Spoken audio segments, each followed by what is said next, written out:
Institut des États-Unis pour la paix, le président de l'Assemblée nationale de Côte d'Ivoire est l'invité spécial d'un panel sur la contribution des parlementaires à la promotion de la paix et de la stabilité au plan national et dans la sous-région. Le vice-président de l'Institut donne les enjeux des débats.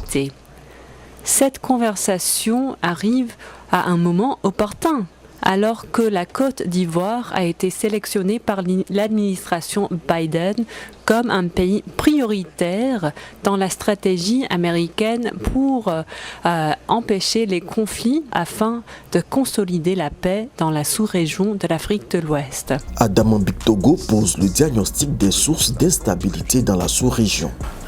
L'Afrique a 77% de sa population qui est jeune.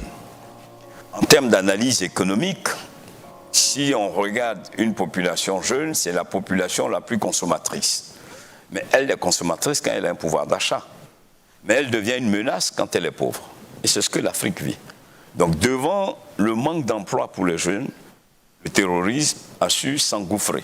Pendant plus d'une heure de débat, Adama Bictogo a répondu à toutes les préoccupations des intervenants. Il a présenté les initiatives engagées par la Côte d'Ivoire pour lutter contre le terrorisme. Après avoir fait le diagnostic de la situation sécuritaire dans le nord de la Côte d'Ivoire, le président a décidé que la formation professionnelle soit une priorité au niveau de l'éducation, que l'employabilité des jeunes soit une priorité, d'autant plus que ce terrorisme a pour terreau fertile le manque d'emploi des jeunes. Je pense que c'est dans le cadre de la diplomatie parlementaire et de rapprochement avec les institutions américaines, ce qui est une très bonne chose parce que, comme il a dit, les États-Unis sont un partenaire important pour l'Afrique et pour la Côte d'Ivoire. Pour renforcer ce partenariat, notamment avec les institutions américaines, la délégation ivoirienne a eu plusieurs séances de travail à Washington, dont celle avec l'honorable Troy Carter, membre du Congrès représentant les États-Unis au 2e district congressionnel de Louisiane. Quand j'ai visité la Côte d'Ivoire, je me suis rendu compte que c'était un peu frère et j'ai été accueilli chaleureusement. C'est un honneur pour moi de partager ce même degré de fraternité avec vous ici à Washington. On a vu que chaque parlementaire avait un bureau, avec un cabinet. Tout ceci nous montre qu'il y a encore du chemin à parcourir au niveau donc de nos institutions. Mais c'est tout à fait normal. Nous sommes une jeune nation.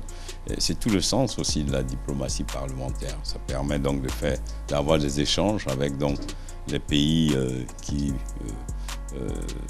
jouissent de grandes expériences. Prochaine étape de cette mission, la Louisiane, où la délégation ivoirienne rencontrera plusieurs autorités de cet État.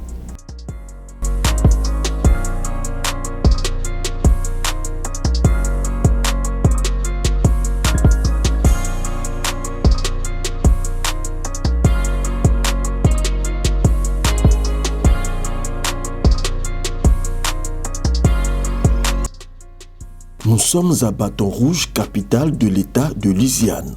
Adama Bictogo est au perchoir du Sénat.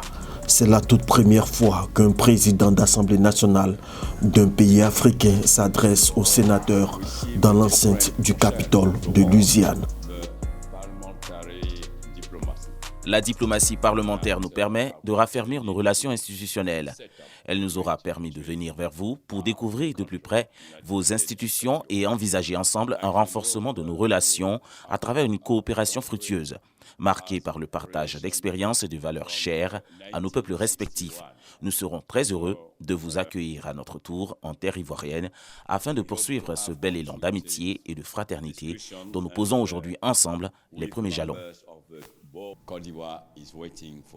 La première page de la coopération parlementaire entre la Côte d'Ivoire et la Louisiane est ainsi ouverte. Le deuxième temps fort de l'événement se déroule à la Chambre des représentants, constituée de 105 membres, 71 républicains, 32 démocrates et 2 indépendants. Je voudrais par ailleurs exprimer mon infinie gratitude au peuple de la Louisiane et à l'ensemble des parlementaires ici présents.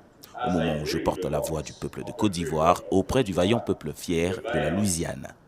C'est sur ces notes que je souhaite à chacun une bonne continuation dans vos fonctions de parlementaire pour la recherche permanente du bonheur de nos peuples. Vive l'amitié et la fraternité ivoiro-louisianaise. Long life Ivorian Louisiana friendship and fraternity. Thank you. Le président de l'Assemblée nationale est ovationné. Avec lui, toute la délégation ivoirienne présente à Bâton Rouge. L'amitié parlementaire entre les deux États vient d'être scellée. Adama Bictogo donne ainsi un coup d'accélérateur à sa politique de diplomatie parlementaire affichée dès son élection à la tête de l'hémicycle ivoirien.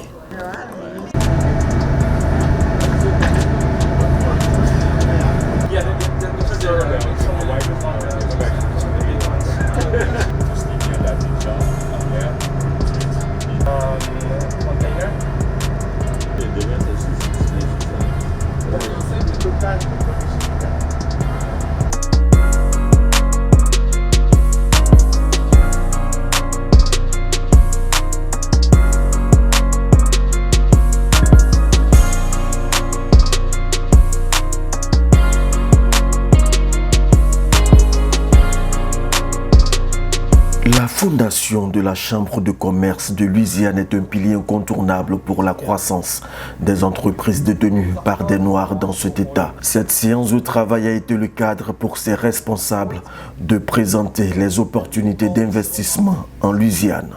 C'est l'ambassadeur ivoirien aux États-Unis, Ibrahima Touré, qui a exposé sur l'environnement des affaires en Côte d'Ivoire et les potentialités économiques du pays. Les débats auront permis à la délégation ivoirienne de répondre aux préoccupations de la partie louisianaise. Nous avons une forte proximité avec la francophonie que vous partagez bien sûr en Côte d'Ivoire. Et nous avons également, nous sommes membres, moi j'appartiens à la ville de Lafayette. La ville de Lafayette est une des deux seules villes des États-Unis qui fait partie de l'Association internationale des maires francophones. Donc pour toutes ces raisons-là, nous avons beaucoup à partager avec vous et nous sommes prêts à développer des collaborations dans ce domaine-là.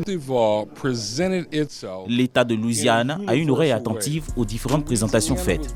En tant que ressortissants américains, nous devons d'investir en Côte d'Ivoire parce qu'on a de bonnes opportunités d'affaires là-bas. Nous avons hâte de faire partie des opérateurs économiques en Côte d'Ivoire. Le président de l'Assemblée nationale, Adama Bictogo, a tenu à rassurer ses interlocuteurs sur les dispositions qui seront prises pour faciliter leur arrivée en Côte d'Ivoire. Il faut que vous veniez en Côte d'Ivoire. Il faut que la perception qui est faite à partir de la présentation épouse la réalité que vous allez constater vous-même. Une fois que vous constatez la réalité, naturellement qu'avant de venir, l'ambassadeur, qui est donc votre point d'ancrage ici, prendra contact avec ceux qui sont en charge de ces secteurs, de telle sorte qu'avant d'arriver, vous puissiez bénéficier d'audience auprès de ces personnes. Le gouverneur de Louisiane s'est félicité des travaux avec la délégation ivoirienne, des séances de travail qui ont permis d'établir des ponts pour booster les relations économiques entre les deux États. La mission aux États-Unis de la délégation ivoirienne s'est achevée par une séance de travail avec le directeur régional des programmes d'Afrique occidentale au National Democratic Institute. Nous avons été très honorés de cette opportunité qui nous a été offerte par son Excellence le président de l'Assemblée nationale de Côte d'Ivoire pour échanger sur la situation politique et les préparatifs qui sont en cours pour que d'ici le mois de septembre, la Côte d'Ivoire puisse organiser des élections locales et régionales dans des meilleures conditions possibles. Nous avons été vraiment très éclairés sur son exposé et on se réjouit aussi du fait que ces élections seront organisées de manière inclusive et que si le calendrier est bien respecté, y compris les sénatoriales d'ici la fin de l'année, on se retrouvera avec une Côte d'Ivoire vraiment réunifiée où tous les acteurs politiques vont se retrouver dans les institutions.